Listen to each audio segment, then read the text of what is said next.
Megastar Chiranjeevi గారి గురించి మాట్లాడుకుంటే ఆయన బర్త్డే వస్తుంది, 70వ పుట్టినరోజు. ఆయన బర్త్డే సందర్భంగా మీరు ఆయనకు వీరాభిమాని కదా, ఏం చెప్తారు ఆయన గురించి? మెగాస్టార్ చిరంజీవి గారు అందరికీ స్ఫూర్తిదాయకం. కొంతమంది ఒక్కొక్క ఫీల్డ్ ఎంచుకుంటే, నేను ఒక స్పోర్ట్స్ మ్యాన్ అయ్యానంటే ఆ స్పోర్ట్స్లో నేను కొంతమందికి ఆ స్పోర్ట్స్ ఎంచుకుని ఆ ఫీల్డ్ ఎంచుకునే వాళ్ళకి నేను స్ఫూర్తిదాయకం అవ్వచ్చు. లేకపోతే నేను కొంచెం ఎడ్యుకేషనిస్ట్ అయితే అలా పలానా ఇలా చదువుకుంటే ఇట్లా అవుతామని చెప్పి అనుకోవచ్చు. కానీ మెగాస్టార్ చిరంజీవి లాంటి వ్యక్తి అందరికీ స్ఫూర్తిదాయకం, irrespective of age groups and different sections of సొసైటీకి. ఎందుకు అని చెప్తున్నానంటే, ఆయన చేసిన ప్రతి కార్యక్రమం అందరికీ పనికొచ్చేది. అది ఆ విధంగా అంటే ఒక యూనివర్సల్ అపీల్ ఉన్న పర్సన్ ఇన్ టర్మ్స్ ఆఫ్ యాక్టింగ్లో. అంటే ఏంటి, తన ప్రొఫెషన్లో కష్టపడి స్వయం కృషిని నమ్ముకుని ఎట్లా మనిషి పైకి ఎదగాలి అనే పాయింట్కి వచ్చినప్పుడు ఆయన ఒక కేస్ స్టడీ. ఒక స్థాయికి వచ్చిన తర్వాత దాన్ని ఎలా నిలబెట్టుకోవాలి, మనకున్న అభిమానుల్ని, ఆయన అంటుంటారు అభిమానులే నాకు స్ట్రెంత్, అభిమానులే నాకు వీక్నెస్. ఆ స్ట్రెంత్ని వీక్నెస్ని ఎలా బ్యాలెన్స్ చేయాలి, ఆ అభిమానం ఉప్పెనలాగా వచ్చినప్పుడు దాన్ని ప్రజాసేవకు ఎలా మలుచుకోవాలి, వచ్చిన తర్వాత దాన్ని ఇంత స్థాయిలో నేను ప్రజాసేవకు పంచుకున్నప్పుడు నా వంతు నేను ఏం చేయాలని చెప్పి ఆయన పొలిటికల్గా ముందుకు రావటం, ఆయన అక్కడ రోల్ ఎగ్జాంపుల్గా నిలబడిన తర్వాత ఆ స్థాయిలో మనకి ఇక్కడ ఎక్కువ కాలం నేను ఉంటే నా ప్రజలకే కష్టమైనప్పుడు దాని ఎన్ని విమర్శలు వచ్చినా ఒక అడుగు వెనక్కి వేయటం, ఒక సింహం ఒక అడుగు వెనకేసిందంటే ఒక పెద్ద లీప్ వేయటానికి.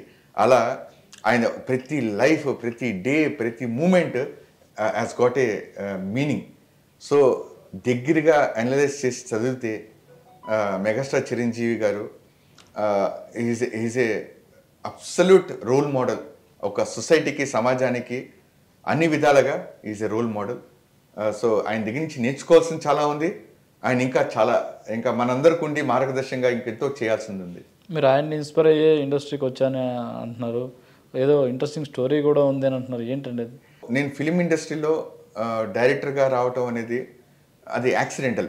అది నాకు తెలియకుండా నేను నా లైఫ్ అలా డ్రాగ్ అయ్యేతో వచ్చాను. కానీ సినిమా ఇండస్ట్రీలో రాకముందు ఖచ్చితంగా నేను ఒక మంచి టాలెంటెడ్ పర్సన్, ఒక మెగాస్టార్ చిరంజీవి గారిని తెర మీద చూసినప్పుడు ఆయనలో ఉన్న యాక్టింగ్ క్యాలిబర్స్ కానీ, నాకు ఇప్పుడు చిన్నప్పటి నుంచి కొంచెం క్రియేటివ్ మీద ఒక హంగర్ ఉండేది. క్రియేటివిటీ మీద ఒక హంగర్, అంటే ఒక ఎపిటైట్. అరే ఏంటి ఇలా సినిమాని చూసినా, లేకపోతే ఒక మంచి పెయింటింగ్ చూసినా, లేకపోతే ఒక మంచి రైటింగ్ చూసినా నాకు తెలియకుండా నేను ఇన్స్పైర్ అయ్యేవాడిని. సో ఆ క్రియేటివిటీ హంగర్ ఉన్నప్పుడు ఖచ్చితంగా మన ఏది బాగున్నా అట్రాక్ట్ అవుతాం. దాంట్లో 2003 నేను సినిమా ఇండస్ట్రీలో ఎంట్రీ అయినప్పుడు అప్పుడు ఇంత డిజిటల్ మీడియా, సోషల్ మీడియా లేదు. అప్పుడు 2002 and 2003లో దానికి కానీ దాని ముందు కానీ film was the major source of entertainment. Indra cinema దాంట్లో ఆయన పెర్ఫార్మెన్స్, స్కేల్ ఆఫ్ పెర్ఫార్మెన్స్ కానీ, ఆయన ఎంతూజియాజం కానీ, ఆయన ఇచ్చే body language, style of movements కానీ, ఏది ఇస్తే జనాలకి. ఇంకోటి ఏంటంటే, నేను మాస్ హీరో అంటే మాస్ కావాల్సింది ఇవ్వటం కాకుండా క్లాస్ ఆడియన్స్కి కావాల్సింది క్లాస్ ఆడియన్స్కి. ఎప్పుడో అంట ఆయన రుద్రవీణ లాంటి సినిమాని టచ్ చేసి జనాలకి అంత క్లాసికల్ మూవీ ఇచ్చిన పర్సన్. స్వయం కృషి అందరూ అన్నారు. ఒక మెగాస్టార్ని నల్లంచు తెల్ల చీర ఇట్లాంటి చూసిన వ్యక్తులు ఎక్కడో స్నో మౌంటైన్స్ మీద డ్యాన్స్ వేయాలి, ఒక హీరో డ్యాన్స్ చేస్తుంటే చూసే ఆడియన్స్ని స్వయం కృషి, కష్టపడి పని చేస్తే మన జీవితంలో ఎట్లా ఎదగచ్చు అనే పాయింట్ మీద సబ్జెక్ట్ కె విశ్వనాథ్ లాంటి డైరెక్టర్ సినిమా తీయటం, అలరించటం, జనాలకి ఇప్పుడు ఇమీడియట్గా ఎలా డైజెస్ట్ కాలేదు అని ఇప్పుడు ఎలా అవ్వట్లేదో అట్లా దాన్ని అర్థం చేసుకోవడం కూడా టైం పట్టింది. కానీ రాను స్వయం కృషి ఇలాంటి సినిమా, వాళ్ళ పాటలు కానీ, సినిమా కానీ, సబ్జెక్ట్ కానీ, it is a case study. ఎందరికీ ఒక గొప్ప కళాఖండంగా నిలిచిపోయింది. సో అట్లా ఆయన యొక్క స్ఫూర్తి నాకు జీవితంలో చూస్తూ వచ్చినప్పుడు, నేను యాక్సిడెంటల్గా సివిల్ సర్వీస్ నుంచి నేను జాబ్స్లో, నేను పోలీస్ జాబ్స్లో అన్నిట్లో నాకు అపాయింట్మెంట్ ఆర్డర్స్ కూడా వచ్చినాయి. అండ్ డిఫెన్స్ సర్వీసెస్లో కూడా నాకు I got an appointment order. So my father ఏంటంటే శ్రీరామ్ జై హర్నాథ్, మా మదర్ శ్రీరామ్ యశోధర, బిహెచ్ఎల్లో ఉంటారు. మా ఫాదర్ ఇస్ ఎక్స్ మేనేజర్గా రిటైర్ అయ్యారు. మా మదర్ హౌస్ వైఫ్. సో మా ఇంట్లో మా ఎల్డర్ బ్రదర్ ఒక ఆల్రెడీ పోలీస్లో ఉండటం వల్ల ఇన్సిస్ట్ చేశారు నన్ను be in this civil job అని. ఆ సివిల్ జాబ్ ప్రయత్నిస్తున్న టైంలో నేను I came into this creative side నుంచి క్రియేటివిటీ సైడ్కి వచ్చాను.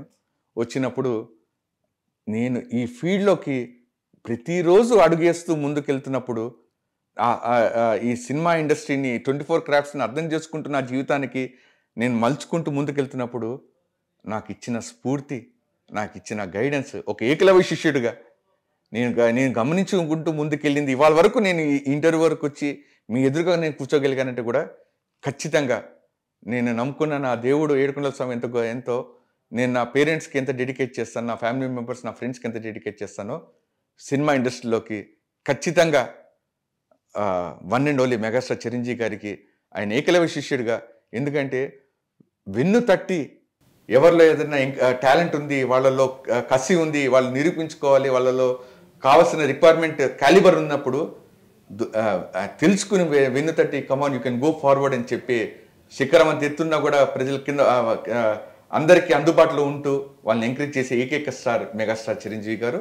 ఖచ్చితంగా ఆయన ప్రభావం నా జీవితంలో ఉంది. 2019 డైరెక్టర్స్ డే అసోసియేషన్ ప్రోగ్రాంలో ఆ రోజు ఆయన ముందు స్కిట్ వేసే భాగ్యం వచ్చిన రోజు కూడా, ఆయన ముందు వచ్చిన రోజు కూడా ఆయన స్కిట్ అయిపోయిన తర్వాత ఆమె అందరం కలిసి గ్రూప్ ఫోటో తీసుకుంటున్నప్పుడు ఆయన మమ్మల్ని పక్కన పిలిచి ఫోటో తీసుకున్న తర్వాత ఇమీడియట్గా అని చెప్పేసి ఎవరు అంటే ఇలా శ్రీరామ్ సంజీవ్ నాయుడు సార్ ఇలా లవర్ బై సినిమా చాలా బాగా చేసావు, కమాన్ హ్యావ్ ఎ బ్రైట్ ఫ్యూచర్ అని చెప్పి వెన్ను తట్టి ఎంకరేజ్ చేసినప్పుడు I can never forget.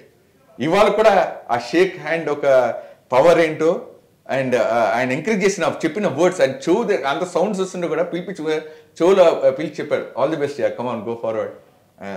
Chiranjeevi గారిని కలవడం అదే ఫస్ట్ టైం, అంతకుముందు ఎప్పుడైనా కలిసారు? నేను కలవటం ఖచ్చితంగా ఫస్ట్ టైం. ఎందుకంటే ఇండస్ట్రీలో వచ్చి నేను 15 ఏళ్ళు అయిపోయింది. షూటింగ్స్ అవుతున్నప్పుడు నేను చూసుండొచ్చు, కానీ నేను ఒక్కటే అనుకునేవాడిని, నేను అభిమానించే నేను ఎంతో ఆరాధించే వ్యక్తి దగ్గరికి నేను వెళ్ళాలనుకున్నప్పుడు నేను ఆ స్థాయికి నేను ఎదగాలి, ఒక స్థాయికి వచ్చి ఆయన ముందెళ్ళి నిలబడాలని ఒక చిన్న థాట్ ఉండేది. దాని ముందే కలిగిన అవకాశం ఇది వచ్చినప్పుడు నేను అలా కలిసాను. I took his blessings. Chiranjeevi garu మూవీస్లో మీకు బాగా ఇష్టమైన మూవీ అంటే ఏం చెప్తారు? అంటే బాగా అన్ని సినిమాలు ఆయన చాలా అవుట్ స్టాండింగ్ మూవీస్ అండి. ఆయన ఏ సినిమా టచ్ చేసినా కూడా అవుట్ స్టాండింగ్. నాకు బాగా అంటే రెండు సినిమాలు నాకు కరెక్ట్గా చెప్పాలంటే అప్పుడులో వచ్చిన ఏంటిది జగదేక్ వీరుడు అతిలోక సుందరి మనం కూడా రిలీజ్ చేసినప్పుడు సోషల్ ఫ్యాంటసీ మూవీ, అది కూడా కొత్తగా ఆయన ఎలిమెంట్ టచ్ చేస్తూ ఇచ్చిన గ్లామర్ టచ్ కానీ ఆయన ఇచ్చిన సబ్జెక్ట్ ట్రీట్మెంట్ కానీ దాంట్లో ఒక సామాన్యుడైన వ్యక్తి ఇంద్రలోక నుంచి వచ్చి ఒక దేవకన్యతో కలిసినప్పుడు ఎలా ఉంటుంది అనే ఒక కాంబినేషన్ అసలు ఆయన చెరిస్మాకి ఆయనకున్న బాడీ లాంగ్వేజ్కి అది that was a out standing movie. ఈ రీసెంట్గా వచ్చినప్పుడు మాత్రం అంటే స్టాలిన్ సినిమాలో మెసేజ్ అండి,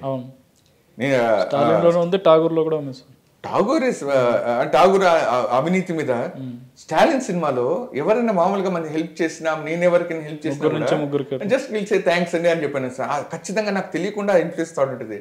నాకు ఎవరైనా థ్యాంక్స్, నేను ఎవరికైనా హెల్ప్ చేసినప్పుడు నాకు ఎవరైనా థ్యాంక్స్ సార్ అని చెప్తే నాకు తెలియకుండానే ఐ ట్రై టు నా ఒకరికి థ్యాంక్స్ చెప్పొద్దు, నువ్వు ఎలా బెనిఫిట్ అయ్యావో వీలైతే నువ్వు ఇంకోటి బెనిఫిట్ చేయనే థాట్ ఖచ్చితంగా నేను అందరికీ నేను చెప్పేస్తుంటా, తెలియకుండా చెప్తుంటాను. అది కానీ దానికి వచ్చిన నాకు స్ఫూర్తి ఎక్కడి నుంచి అంటే ఒక అతను ఖచ్చితంగా స్టాలిన్ మూవీ.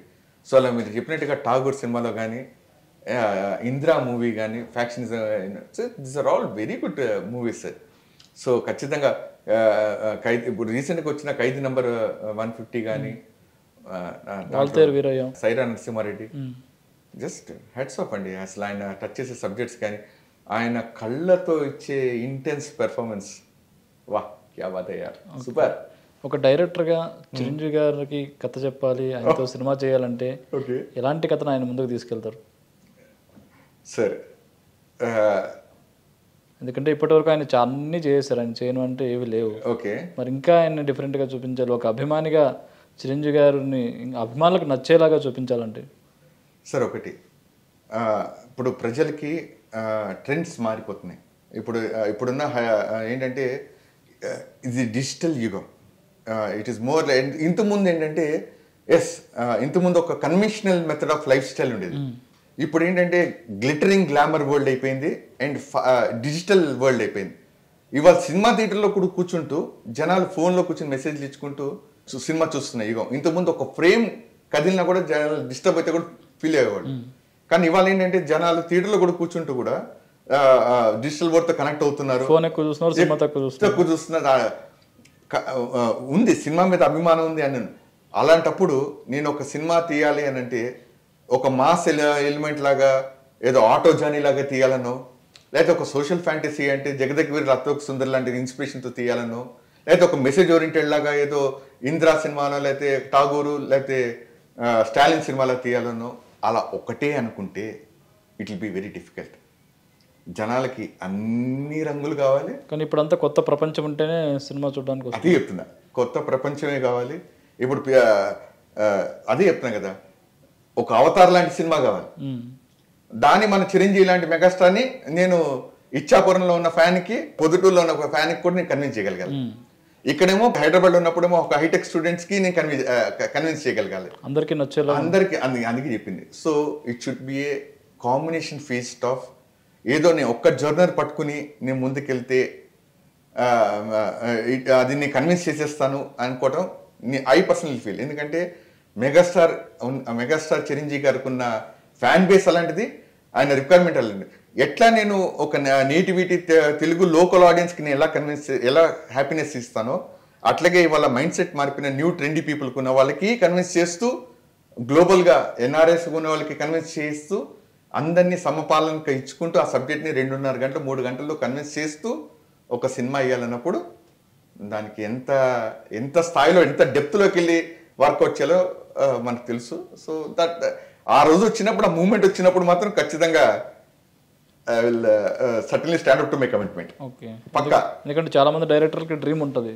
చాలా డ్రీమ్ ఏంటండి అది? It's a life time achievement award. What you're stealing my words out of my mouth. Gangadhar garu perfect. Yes, it's a life time achievement. ఒక మెగాస్టార్ చిరంజీవి గారిని డైరెక్ట్ చేయగలిగామన్న ఆపర్చునిటీ వచ్చింది అని అంటే it is like he's reached peak in his profession. So అలా అందరికి అలా చేయాలనే పాయింట్తో ముందుకెళ్ళాలి, మంచి సబ్జెక్ట్స్ టచ్ చేసుకుంటూ ముందుకెళ్ళాలనే కాన్సెప్ట్తో ఉన్నాను. చిరంజీవి గారికి ఇప్పటివరకు చాలా అవార్డ్స్ వచ్చాయి, పద్మవిభూషణ్ దాకా వెళ్ళారు ఆయన. నెక్స్ట్ భారతరత్న రావాలని చాలా మంది అభిమానులు కోరుకుంటున్నారు. దాని గురించి మీరు ఏం చెప్తారు? నీ పని నువ్వు పని చేసుకుంటా ముందుకెళ్ళు. చిరంజీవి గారు చెప్తుంది కూడా అదే. నీ పని, నీ కృషి, నీ డెడికేషన్, నీ డివోషన్ నీవు ఎంచుకున్న వృత్తిలో చేసుకుంటూ ముందుకెళ్ళు. నీకేమి పదవులు వస్తాయో, గౌరవం వస్తుందో అవి ఎత్తుక్కుంటే నీ దగ్గరికి వస్తాయి.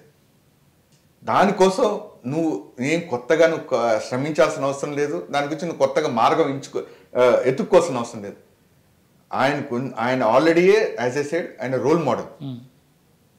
ఆయనకి ఏది వరించాలో, ఏది రావాలో ఆ సమయం ప్రకారంగా అయ్యే ఎంచుకుని ఆయనకు వస్తాయి. ఇంకోటి, ఒకటి ఇస్తే అది ఒకటి అవార్డు ఇచ్చినా రివార్డు ఇచ్చినా ఏంటంటే అది మనకి స్ఫూర్తి, మనకి ఎంకరేజ్మెంట్కి. కానీ అది వస్తేనే ఇది అనేది ఇప్పుడు ఫిల్మ్ ఇండస్ట్రీలో అవార్డ్స్ వస్తుంటాయి. అవార్డ్స్ వచ్చిందంటే ఈ అవార్డు వచ్చిందని రికగ్నిషన్ వచ్చినప్పుడు ఒక ఇట్స్ అన్ ఎంతూజియాజం. ఎస్, నాకు అవార్డు వచ్చింది, వాళ్ళ స్టేట్ గవర్నమెంట్ అవార్డు వచ్చింది, లేకపోతే నేషనల్ అవార్డు వచ్చింది అన్నప్పుడు ఇట్స్ అన్ అచీవ్మెంట్. అది రానప్పుడు కూడా దాని మీద నువ్వు కృషి చేయొచ్చు. అది రానంత మాత్రాన నువ్వు డిసప్పాయింట్ అయిపోయి నువ్వు ఏదో ఆగిపోవాల్సిన అవసరం లేదు. నీ మార్గంలో యు ఆర్ ఎ కింగ్. ఆ విధంగా megastar Chiranjeevi garu is always a king. అంటే ఆయన సినిమా ఇండస్ట్రీలో నటన పరంగా చేస్తున్న సేవ కావచ్చు, బయట బ్లడ్ బ్యాంక్ ఇవన్నీ చేస్తున్న సేవ, వీటి కోసమైనా రావాలన్నట్టు చాలామంది ఫ్యాన్స్ అయితే ఆశిస్తున్నారు. ఖచ్చితంగా అండి, ఖచ్చితంగా. ఏపీజే అబ్దుల్ కలాం లాంటి ప్రెసిడెంట్, ఆయన వచ్చి blood bank exactly, you know every minute details. So ఆయన చిరంజీవి గారు చెప్పింది ఏంటి, ఇంత గొప్ప వ్యక్తి నా బ్లడ్ బ్యాంక్ దగ్గరికి వచ్చి ఆయన నన్ను ఆశీర్వాదిస్తారని చెప్పి నేను. సో థింగ్స్ ఆయన చెప్తుంది ఒకటే, నీ పని నువ్వు కృషి చేస్తూ ఎటువంటి ప్యూరిటీతో నువ్వు ముందుకెళ్తున్నప్పుడు, ఎటువంటి కల్మషం లేకుండా నువ్వు ముందుకెళ్తున్నప్పుడు నువ్వు ఖచ్చితంగా ఆ మార్గం ఎంచుకుంటే నీ దగ్గరికి వస్తాయి. ఖచ్చితంగా నువ్వు ఎప్పుడో ఆయన అర్హుడు, ఆ గొప్ప అవార్డుకి ఆయన ఎప్పుడో అర్హుడు. ఆ టైమింగ్ వచ్చినప్పుడు ఖచ్చితంగా ఆయన తలుపు తట్టి ఆయనకి వస్తుందని మనస్ఫూర్తిగా ప్రగాఢంగా నమ్ముతున్నాను. ఓకే, చిరంజీవి గారి అభిమానిగా, ఒక డైరెక్టర్గా, నటుడిగా మీ స్టైల్లో ఆయనకి బర్త్డే విషెస్. మెగాస్టార్ చిరంజీవి గారు, నిజంగా మీ యొక్క ఏకలవ్య శిష్యుడిగా నేను నా జీవితాన్ని ఈ రంగంలో, సినీ రంగంలో మొదలుపెట్టాను. నేను 2003 అంటే గత 22 ఇయర్స్గా నేను ఈ ఇండస్ట్రీలో ఉన్నాను డైరెక్షన్లో. సో లవర్ బాయ్ అనే మూవీ డైరెక్ట్ చేశాను. అండ్ ఇంకో నెక్స్ట్ మూవీ కూడా గోయింగ్ ఫార్వర్డ్.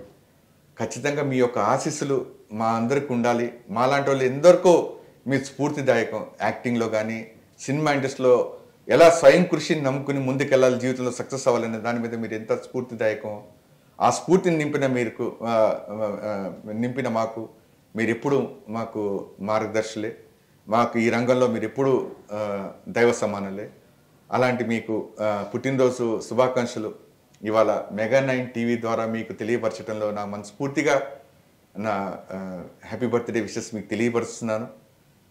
ఖచ్చితంగా మీ యొక్క సేవా కార్యక్రమంలో ఎంతోమంది రక్తదానం ద్వారా ఎంతోమంది జీవితాలకి మీరు లైఫ్ ఇచ్చారు. అలాగే ఫిలిం ఇండస్ట్రీలో కరోనా టైంలో ఒక డైరెక్టర్స్ అసోసియేషన్లో మెంబర్గా ఉన్నప్పుడు నేను దగ్గరుండి చూశాను సార్. ఎంతోమంది డైరెక్టర్స్కి ఆ టైంలో ఉన్న ముడి సరుకు మీ చిరంజీవి బ్లడ్ బ్యాంక్ నుంచి వచ్చినప్పుడు కానీ, లేకపోతే ఇంకోటి ఆక్సిజన్ సిలిండర్స్ మీరు ఆ టైంలో ఇప్పించినప్పుడు వాళ్ళ ఫ్యామిలీస్ ఎంతోమంది పదిలంగా ఉన్న విధానం కానీ, ఇంకోటి స్టార్ హాస్పిటల్ దగ్గర క్యాన్సర్ నవేడేస్ చాలా ఎక్కువైపోయింది.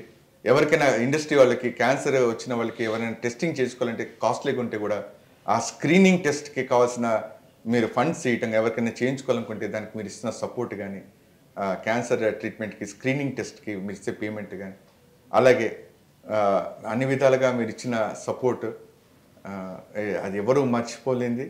అండ్ మెడికల్ ఇన్సూరెన్స్ ఎంత ఎంత ఎసెన్షియల్ పాయింట్ అది.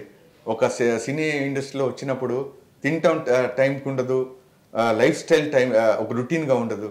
సో అలాంటప్పుడు వాళ్ళ హెల్త్ అనేది కొంచెం డిస్టర్బ్ అయినప్పుడు వెనక తిరిగి చూసుకుంటే మనం ఆ రోజు మనం ఎంత పరిగెడుతున్నాం అనే దాంట్లో ఉండిపోతాం. కానీ హెల్త్ ఒక ఏజ్ స్టేజ్ వచ్చిన తర్వాత మెడికల్ అనే దానికి సడన్గా ఏదైనా ఎఫెక్ట్ వచ్చినప్పుడు ఆ మెడికల్ ఇన్సూరెన్స్ ఎంత ఎంత కీలకమో వాళ్ళ జీవితానికి అనేది, అది మీరు మెడికల్ ఇన్సూరెన్స్ బ్లడ్ బ్యాంక్ ద్వారా, చిరంజీవి బ్లడ్ బ్యాంక్ ట్రస్ట్ ద్వారా మీరు ఇప్పించడం ద్వారా చాలా చాలా గొప్పది సార్.